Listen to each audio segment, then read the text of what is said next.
തന്നെ ചെയ്യാൻ കഴിയും. ദശാവതാരത്തില്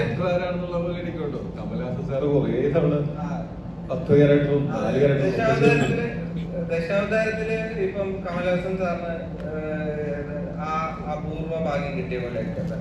അപ്പം ടോവിനോ എന്ന് പറയുന്ന ആക്ടറിന് ഇത് അത്രത്തോളം എൻജോയബിൾ ആയിരുന്നു.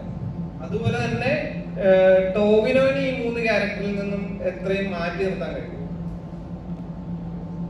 ഈ ക്യാരക്ടറിൽ നിന്ന് തന്നെ മാറ്റി നിർത്താൻ പറ്റില്ല. കാര്യം ഞാനല്ല ഇത് ചെയ്തു. മാത്രമല്ല അങ്ങനെ മാറ്റി നിർത്തി എങ്ങനെ ശരിയാവും? ഞാൻ ചെയ്ത ക്യാരക്ടേഴ്സ് അല്ലേ. പക്ഷെ എന്റെ പേഴ്സണൽ സെൽഫുമായിട്ട് ഈ 3 ക്യാരക്ടേഴ്സിനും ഒന്നാമത് അവർ ജീവിക്കുന്ന കാലഘട്ടം തന്നെ ഭയങ്കര വ്യത്യസ്തമാണ്. ഒരുപക്ഷെ ഞാൻ ആ കാലഘട്ടത്തിൽ ജീവിച്ചിരുന്നെങ്കിൽ ചിലപ്പോൾ അവരെ പോലെയൊക്കെ പെരുമാറുമായിരുന്നോ എന്ന് എനിക്ക് അറിയില്ല. അല്ലെങ്കിൽ ആ ഒരു സർക്കംസ്റ്റൻസസ് ഉണ്ടായിരുന്നെങ്കിൽ.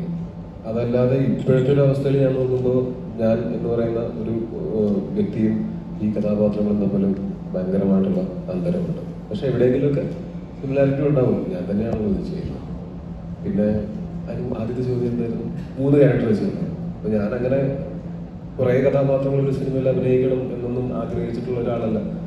ഞാൻ ചില സിനിമകളിൽ അത് ഓക്കെ അത് എന്നോട് ചെയ്യാൻ പറയുമ്പോൾ ഓക്കെ കൊള്ളാമായിരിക്കും, ചെയ്യാം.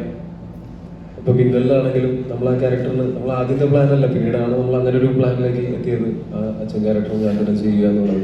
എനിക്കും അത് അങ്ങനെ ഡയലോഗൊന്നും പറഞ്ഞ് ഞാൻ ഡബിൾ റോളുകൾ അങ്ങനെ അധികം അഭിനയിച്ചിട്ടില്ല. അതിനൊക്കെ മറ്റേ ഒരു ഷോട്ടിലും 2 ഷോട്ടിലൊക്കെ നമ്മളെ ഈ പറയുന്ന പോലെ വേറെ ക്യാരക്ടറായിട്ട് കാണിച്ചിട്ടുള്ള പോലത്തെ ഡബിൾ റോളുകളൊക്കെ ഞാൻ ചെയ്തിട്ടുള്ളൂ. മിന്നലിലായിരിക്കാം കുറച്ചും കൂടെ ഒരു കഥാപാത്രത്തിന് ഇത്രയും കൂടി ഡെപ്തുള്ള ഒരു കഥാപാത്രം 2 വേഷത്തിലൊക്കെ ചെയ്തിട്ടുള്ളത്.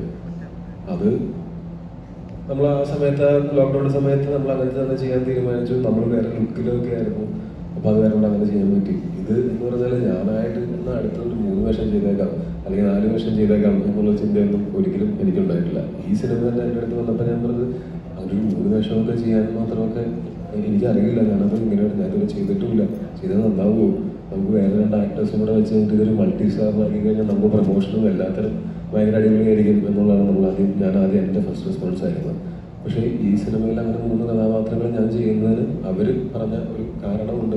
ഒരാളെ തുടങ്ങി വെച്ചിട്ട് 2ാമത്തെ ആളിലൂടെ പോയി 3ാമത്തെ ആളെ അവസാനിപ്പിക്കുന്ന അങ്ങനത്തെ ഒരു കാര്യമുണ്ട്. അങ്ങനെ ഒരു കാരണമുള്ളത് കൊണ്ടാണ് തീർച്ചയായിട്ടും അത് ചെയ്യാം എന്ന് ഞാൻ തീരുമാനിക്കുന്നത്. തീരുമാനിച്ചു കഴിഞ്ഞാൽ പിന്നെ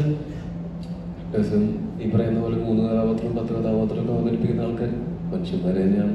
അവരെല്ലാവരും അവരുടെ കഴിവിൻ്റെ പരമാവധി പരിശ്രമിച്ചിട്ട് തന്നെയാണ് അത് ചെയ്യുന്നത്. നമ്മൾ മനുഷ്യന്മാരാണ്, നമുക്ക് പരിശ്രമിച്ച് നോക്കാം. അതല്ലാതെ വേറെ എന്താണ് ഓപ്ഷനുള്ളത്? എത്ര കാലം നമുക്ക് അത് പറ്റില്ല ഇത് പറ്റില്ല എന്ന് ഞാനങ്ങനെ ഒന്നും പറ്റില്ല എന്ന് പറയാറില്ല. എനിക്ക് കഥ ഇഷ്ടപ്പെട്ടാൽ ചെയ്യാൻ പറ്റുമെന്ന് ഒരു ചെറിയ കോൺഫിഡൻസിൽ തോന്നിക്കഴിഞ്ഞാൽ പിന്നെ അതിനുവേണ്ടി പണിയെടുക്കാമല്ലോ. അങ്ങനെ പണിയെടുക്കാൻ പറ്റും എന്നുള്ളൊരു കോംപ്രമൈസ് ഒരു കോൺഫിഡൻസ് എനിക്ക് എപ്പോഴും ഉണ്ടായിട്ടുണ്ട്. അങ്ങനെ ഞാൻ അല്ലാതെ ഒരു കോംപ്രമൈസ് ഞാൻ ചെയ്യാറില്ല. ഈ സിനിമയ്ക്ക് വേണ്ടിയിട്ട് പണിയെടുക്കാൻ എനിക്ക് നല്ല ആൾക്കാരെ കിട്ടി. നല്ലൊരു ആക്ടിംഗ് കോച്ച് ഉണ്ടായിരുന്നു. ഈ 3 കഥാപാത്രങ്ങളെ മനസ്സിലാക്കി തരാനായിട്ട് നല്ല ആക്ടേഴ്സ് ഉണ്ടായിരുന്നു എൻ്റെ ചുറ്റും നിന്ന്. എനിക്ക് പെർഫോം ചെയ്യുന്ന സമയത്ത് ആ ഒരു ഗിവ് ആൻഡ് ടേക്കിനും ഒക്കെ പറ്റിയ കലക്കൻ ആക്ടേഴ്സ് എൻ്റെ കൂടെ ഉണ്ടായിരുന്നു. എല്ലാ ക്യാരക്ടേഴ്സും ചെയ്തിട്ടുള്ള ആക്ടേഴ്സൊക്കെ നമുക്ക് പെട്ടെന്ന് തോന്നും ഇതൊക്കെ ടൈലർ മെയ്ഡ് ആയിട്ടുള്ള ആൾക്കാരെ നോക്കി നമ്മൾ പിക്ക് ചെയ്ത അല്ലെങ്കിൽ ഇവർക്ക് വേണ്ടിയിട്ട് ടൈലർ മെയ്ഡായിട്ട് ചെയ്തതാണെന്ന് തോന്നുന്ന രീതിയിൽ തന്നെ ഇവർ എല്ലാവരും നന്നായിട്ട് പെർഫോം ചെയ്ത് വെച്ചിട്ടുണ്ടായിരുന്നു. അപ്പോൾ അതിൻ്റെ ഇടയിൽ നിൽക്കുന്ന സമയത്ത് എനിക്ക് ഒരിക്കലും മോശമാവാൻ പറ്റില്ല. പിന്നെ ടെക്നീഷ്യൻസ് ഉണ്ടായിരുന്നു. എന്നെ ട്രസ്റ്റ് ചെയ്ത് എൻ്റെ റൈറ്ററും എൻ്റെ ഡയറക്ടറും ഉണ്ടായിരുന്നു. പിന്നെ കളരി പഠിപ്പിക്കാനായിട്ട് ശിവകുമാർ ഗുരുക്കൾ കൊല്ലത്തെ CVM കളരിയിലെ ഗുരുക്കളാണ്. ഈ ഗുരുക്കൾ വന്നിട്ട് ഗുരുക്കൾക്കാണ് കളരി ഒരു ക്ലിനിക്കും ഒക്കെ ഉള്ളതാണ്. നല്ല തിരക്കുള്ള ആളാണ്. പക്ഷെ പുള്ളി 6 മാസത്തോളം ഞാൻ പോകുന്നിടത്തൊക്കെ എൻ്റെ കൂടെ വന്ന് ഗുരുക്കളുടെ മകനും ഒരു ശിഷ്യനും ഞാൻ പോകുന്നിടത്തൊക്കെ കൂടെ വന്ന് ശിവജിത്തിൻ്റെ ഗുരു അദ്ദേഹം തന്നെയാണ്.